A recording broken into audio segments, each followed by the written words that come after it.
Sa mag-kiyod-kiyod naman niya akong kuan guys. Oy, ang aki ang ano ba to? Ba't siya nag-kiyod-kiyod? Ang aking stand. O dahil malakas ang hangin. And shout out ulit sa lahat. Ayan, magandang araw. Tanghali na. Gawa lang tayo ng vlog. So, ang ating content ngayon is magkain tayo ng lansunis na may asin. Ayan guys. Kain tayo ng lansunis na may asin. Ano ang lasa? Kasi nakita ko ito sa ibang vlogger na trinay nilang may asin ito. Yung nakaraan, yung pears, yung peras, yung sinubukan ko ba, masarap naman. Sarap siya. Kaya pag tuwing kumakain ako, may asin na. Walang asin. Ito, subukan natin may asin.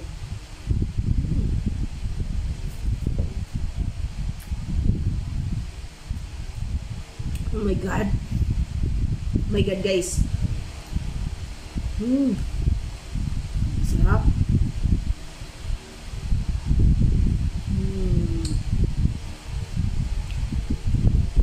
Halagang 20 pesos yung binili ko. Halagang 20 pesos. Yung lang kumain. Putas. Ano bang benefits ng lansunis? Research nga natin. Anong benefits ng lansunis? Sarap sa may asin.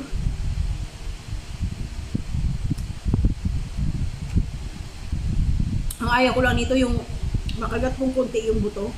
Kasi ang pait.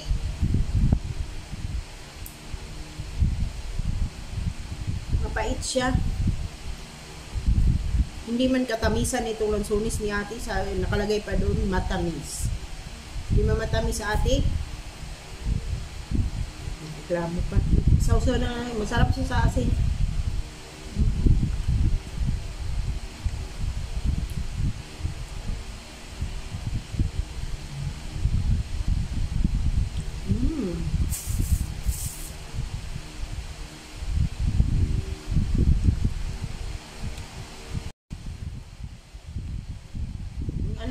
Lasa nito. So, ayan na nga guys, no? Pasensya na kayo. Ayan, matagal-tagal na naman akong hindi nakapag-upload. Ano ko ba guys, pag dating kasi ng rest day, gusto ko yung matulog. Pahinga talaga.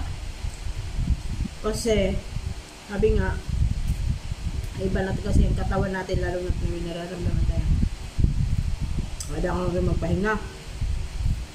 Pahingang gigising nga, hindi pahingang tuluyan. O yun. Ayan, sa nanonood sa aking mga upload video, sa aking mga shorts video sa YouTube, maraming salamat po. Ayan. Pag mo live, hindi na rin ako gano'ng nakapag-live. Oh! Dapat mag-live ako. Kasi minsan guys, nasa isip ko talagang mag-live pagdating ng bahay. Kaso pagdating ng bahay, sobrang traffic nun dyan, hindi ko na magagawa. Kaya, alam nyo, mas napagod ako sa traffic kaysa sa trabaho ko. Kaya, ang ginagawa ko guys, nagpapalate na akong umuwi. Alis ako ng mga 8, 8:30 or 9. Ganyan, para dire-diretso yung biyahe. Mas hindi ka ganong mapagod. Ngayon, pagdating ng bahay, mga 10 o 10:30 to 11, yan ang dating ko. Ang pagdating doon, upo ka.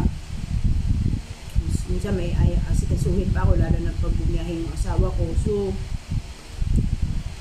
natalo na ako sa tamad. Na hindi dapat. Natalo na ako sa tamad, guys. Wala na akong gana mag-live. Itulog ko na lang. Kasi gigising pa rin ng maaga dahil may isa din estudyante doon.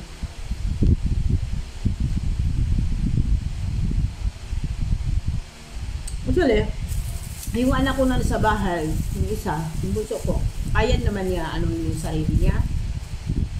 Ang ano ko lang, yung preparan lang siya ng baon. Ako maghanda kasi minsan ayaw maghanda ng pagkain para baonin kasi maghapon yung klase niya.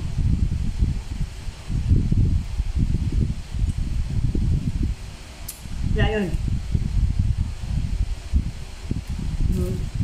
Gising umaga, tapos balik ako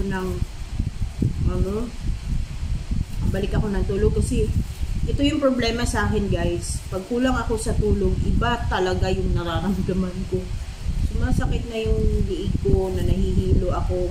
Hindi ko maano yung sarili ko. Kaya hanggat maaari, hindi ako pwede magpuyat. Or mapuyat man ako kinabukasan, dapat matulog pa rin ako sa araw. Kahit 1 o 2 oras. Recover na ako. Kasi dito, babiyahe ako na madaling araw dito kasi yung boss ko is kailangan niya minsan na na alis na maaga dito, walang maghatid ng bata, or yung online ng bata, wala kasama dito yung bata. So pasok ako ng madaling araw, alis na ako doon. Kasi ang biyahe ko doon is 2 to 3 hours. Tapos ayan, may nag-chat kasi. Tapos yun, ako, pagdating dito guys, mag-prepare na lang ako sa mga bata, magluto ng pagkain nila. Minsan yung boss ko rin, siya na ang gagawa kahit nandito ako, nakakahiya. Diba? Ayaw niya akong pabayaan lang. Grabe, grabe talaga. Ewan? Ito na naman ako. Hindi ko maano paano ako magpapasalamat sa Diyos, paano ako magpapasalamat sa boss ko, diba? Lagi kong babanggitin. Bahala manawa kayo magkinig sa akin ng ganun yung words ko. Kasi the way of pasasalamat ko na rin talaga yan. Kasi nga. So, punta ko maaga dito, maagang maaga, wala namang ganong gagawin. So, pag alis nila guys, tutulog talaga ako. Or hanggang bata, yung isang bata na gunlay, natutulog talaga ako. Hindi naman niya ako ginigising. Pero, habang natutulog ako, yung tinga ko na doon, kikinig sa isang bata kung anong ginagawa. Ang ginagawa niya, kung nag-online ba siya.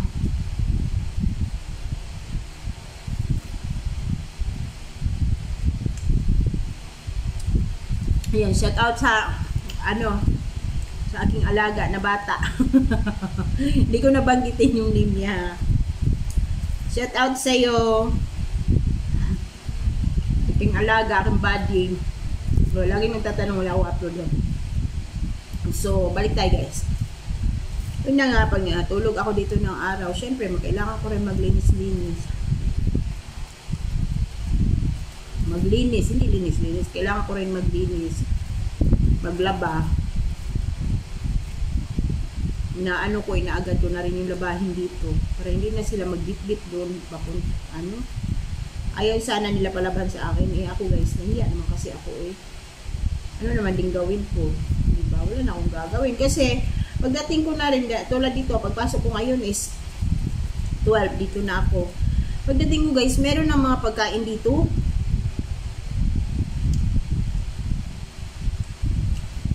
Hindi na ako mamroblema sa kakainin ko. Pati pananghalian ko, naka-prepare na. Diba? Paswerte ko.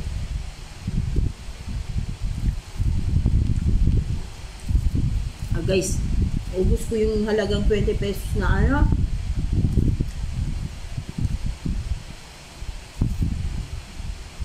langgunisa. Lansones.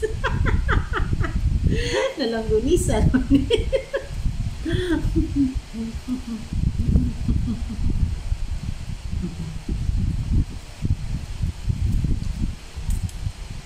Ayan. So muli, maraming salamat sa nanonood sa aking mga upload video. Meron na tayong $70. So sasahurin na naman yan. Malaki na naman tulong yan sa amin guys, sa aking nangangailangan. Sa mga nagpalipad, nung nag-live ako, maraming salamat kay Tating at kay Senadora Bella. Ayan. Maraming salamat po sa mga nanonood, sa no skip ads dyan, sa mga nag-share.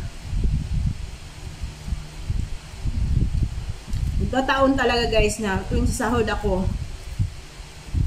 maubusan kami ng gas, or minsan pambayad namin ng tubig, dagdag pambayad kuryente. So laking tulong. So makapamili ng kaunting kailangan sa bahay. So medyo nakasave tayo ng mga ilang weeks ganun. So minsan meron kasing kailangan ng bata sa school. Ito lang kasi ang mahirap pag wala kang pondo. Tulad yan, ang isa kong anak sasama sa Pell Trip, so wala kaming pondo na pera. kailangan namin manghiram para makasama siya. Kasi, makasama siya sa fair trip, excuse siya sa ibang project. Nanawa naman din kami. Bayan yung magulang na gagawin talaga ang lahat. Kaya, buti na lang guys, itong may college na kami, meron talagang sumagot pag-aaral, pati para lahat-lahat na. Baga binihisa nila yung anak ko. Salamat talaga. Pati sa pagpapagamot pag may sakit yung anak ko sa kanila. Maraming salamat. Kasi minsan talaga nagkakasakit tayo. So, mostly tulad sa atin ng mga ang sahod ay tama lang. So, kung may emergency, mapupunta talaga tayo sa hiram. Kaya okay lang, laban pa rin ang buhay. Ang ganda kasi ng view doon. Okay.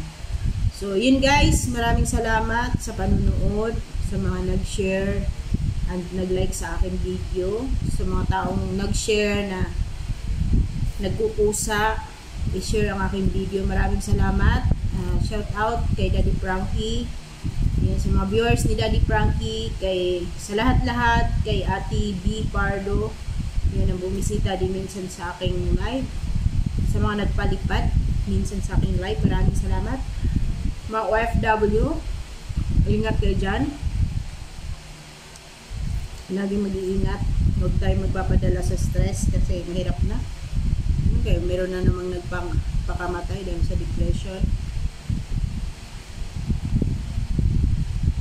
Kaya, laban lang. Mahirap maging isang OFW, lalo na yung mga nagtatrabaho sa bahay.